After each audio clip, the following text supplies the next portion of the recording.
Hey everyone, Erin here from Real Wig Fun. Thanks so much for joining me. I know I come on here and tell you I'm so excited about this wig and all the things, and you know that I only share the pieces that I really love. And I'm always going to give you my honest feedback. Well, this, my friends, is going onto my top shelf. And if you've followed me for a while, you know that the top shelf is reserved for those that I wear the most frequently and the ones that typically I love the most. Kelly from Belle Tress's new Icon collection now resides on my top shelf in my filming room. I love it. I am absolutely loving Belle Tress's Icon collection, and I'm finding some really great styles within there. So if you are interested in seeing some of the others, you could check out ones that I've already posted. Stay tuned for ones that are coming. You can find them all on my YouTube channel, on my Facebook channel, or on Instagram. So this is Kelly, as I mentioned, from Belle Tress's Icon collection. I'm gonna do a turn so that I can show you, but let me tell you, it is lightweight, it is lower density. So for a style with a good amount of length and beachy waves, it is incredibly comfortable and easy to wear. It doesn't feel like it has too much bulk. And the cap on these Icon collection wigs are absolutely fabulous, but I'll show you that in a second. Okay, so this is my right side. I have, just so that you know, I have worn this piece over and over again at time of, like, before this review. So it has performed really well and I have been absolutely loving it. Okay, here is the back. A good amount of length on this piece. So it's made from Belle Tress's heat-friendly synthetic fiber. So you're going to want to use always a wide tooth comb. I love using a daily detangler to avoid, some of the friction points, or to smooth out some of those friction points. I really love Hair You Wear's Restore. It acts as a heat protectant, a conditioner, and a daily detangler. But what I would do before I wear this piece is I would spray the daily detangler along the ends, like anywhere where I know the fibers are going to be rubbing against my clothes or my shoulders or my back, and that's going to help to keep those fibers feeling and looking great all day. And then I'll combine that with frequently combing it out using a wide tooth comb. I have Kelly in brown, sugar, blonde, R. Okay, I think personally it is more of a blonde. Now it is overcast right now when I'm filming, so I do have my ring light on. In the camera, when I'm looking at it, the color is looking a little bit lighter than I would say it typically does. I think it's an absolutely beautiful shade, blonde, and I would say it's more neutral in tone. There's a few styles that Kelly reminds me of. Maybe why I love Kelly so much is because to me it's very reminiscent of Raquel Welch's Selfie Mode. You know, the wig, my favorite wig of all time. The key difference is the density and the volume, okay? So typically I'm a low volume, low density type of a girl. Despite all of that, Raquel Welch's Selfie Mode is my favorite wig of all time. However, if you're looking for a general look of Selfie Mode, but you want a lower density piece, you've got to check out Kelly. It hits the mark in so many different spots. But the other wig that this is reminding me of is another Belle Tress style called Milano, which I absolutely love. The key differences is, the main difference is really, the wave pattern is slightly more relaxed. Now keep in mind, I have worn Milano tons and tons of times. I have washed it. I have, combed through it multiple times. So the waves are a little bit more relaxed on Milano right out of the gate, but then also in particular because I've worn this piece over and over and over again.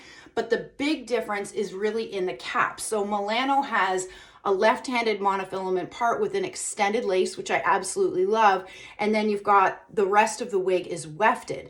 However, let me put this down. However, let me show you Kelly's cap. So as I mentioned, it's from the Icon collection, and all of the Icon collection caps are exactly like this one.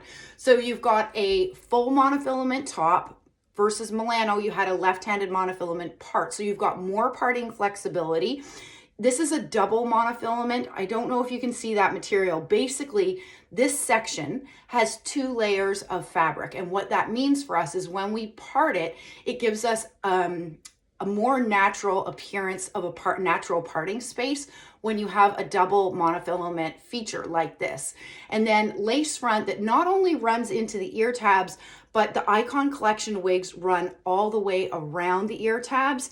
And then it is 3/4 of the way hand tied. Whenever you have a wig that is hand tied like this one, largely, with the exception of this section back here, which is closed wefting, a hand tied cap is going to give you really natural, incredibly natural hair movement.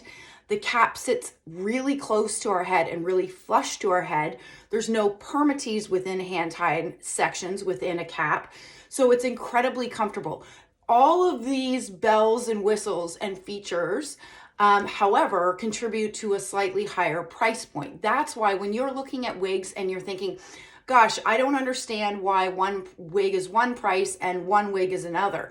It largely has to do with the fiber, right? The quality of the construction, but also the features that are within the cap construction. Okay, so that's important to understand the cap construction, what's important to you as far as particular features. Like in my case, I love a full monofilament top because it just gives me added versatility deciding wherever I want to part this. It doesn't mean I don't like a left-handed monofilament part. It's just this gives me some more parting flexibility, but I pay for that additional feature. Does that make sense? And then on the Icon Collection, you've got an extended nape with Velcro adjusters. I have a 22-inch circumference head. I really find that these caps are from the Icon Collection are fitting true to average. Let me get up close so that I can show you that parting space. In this case, I have it parted on the left-hand side. You've got a good illusion of scalp, and then the lace front that's running all the way, that's my bio hair, that's running all the way around the ear tabs, which means that if you're somebody that likes to wear your hair away from your face and style your wig away from your face, you can do that because you've got that awesome extended lace. Why don't I go ahead and I will show you, like if I was to part this in the center, I'm getting that same illusion of scalp. And then conversely on the right hand side, I can do the same thing. I love the length on Kelly. Personally, it's 18 inches, and personally 18 inches is just perfect for me. It's not too much hair while I still enjoy the fact that, you know, I'm wearing long hair. It's just very manageable length. Sides range anywhere between 8 and 12 inches, so there's some layers within there. Nape from here down measures 10.5 inches, and altogether this piece weighs 4.8 ounces. I'm going to go on record right now and say that this piece, Belle Tress's Kelly, is going to be a home run. I think so many of us just really love this length. We really love the beachy wave style. With that said, this is made from Belle Tress's heat-friendly synthetic fiber, so you could add more waves, you could straighten it. Personally, I wouldn't touch it. I just love the wave pattern on it. And if you're interested in this piece, you can find it at wigsbypattispearls.com.